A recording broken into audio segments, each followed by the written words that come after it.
Hello everyone! Today I'm going to show you how to use Google Slides. First, log on to your Google Drive account. When you log onto your Google Drive account, go ahead and click New.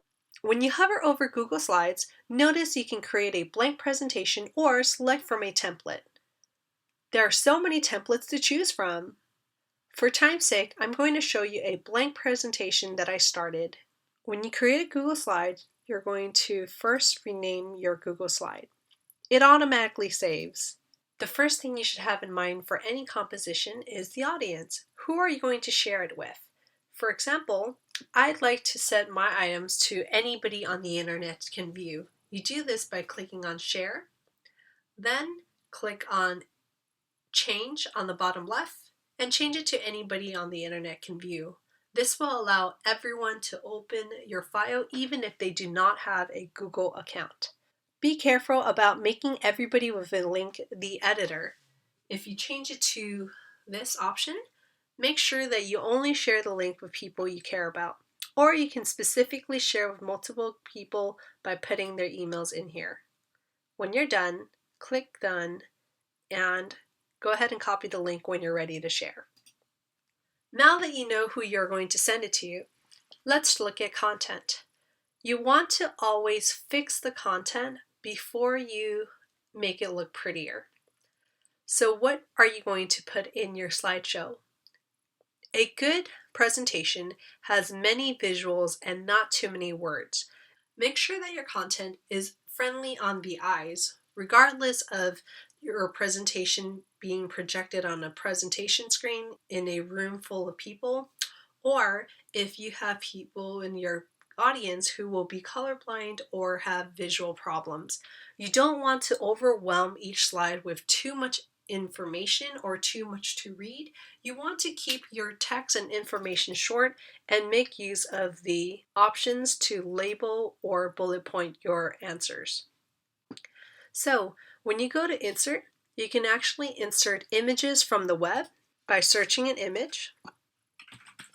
You can also insert media, videos, links, and many other things. You can also insert audios, videos, shapes, text, diagrams, chart, and a whole lot more. So pay attention to what you can do. You can always insert new slides or press the plus sign up here on the top right to insert a new slide. When you're done with the content, the next step is to format and make the slide look nicer. You can go to Format and change the type of text that you want. You can also indent a line, change the line spacing, change the listing formats and borders and lines, and also look at all the other formatting options there are. Here you can change the rotation and position of all your media. There's also a quick way to change your information by using this toolbar here.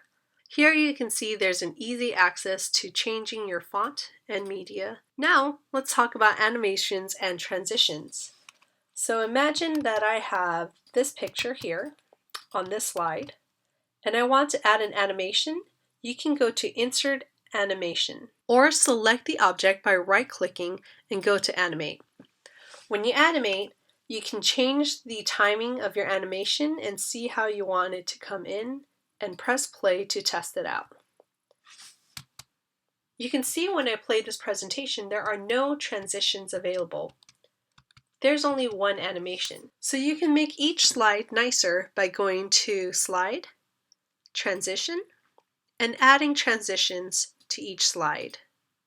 Or if you don't want to customize each slide, you can click on Apply to All Slides. So I'm going to make my slides more interesting by changing the theme.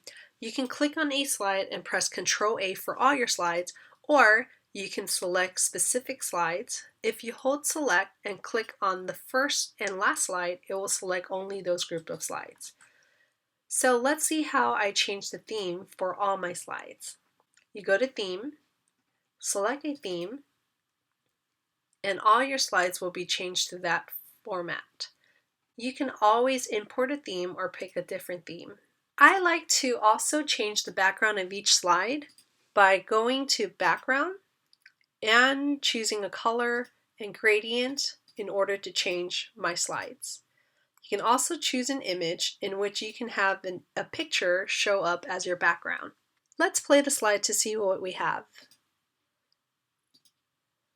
When you hit present, you can always make your screen smaller by exiting full screen and still continue with the presentation. I also like the captions feature so that people can read what I am saying. And you must not forget the pointer feature to guide eyes to exactly where you want them to look. But remember, you're not playing with a cat, so don't move the pointer all over the place.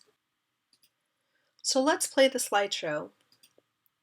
You can see that there are transitions of all types, as well as animations. One more thing to complete your slideshow, you might want to press the star so that it is saved under your favorite starred documents in your Google Drive for easy access. And don't forget to share your slides with the person you're trying to share it with. Enjoy creating your slides. Have a nice day.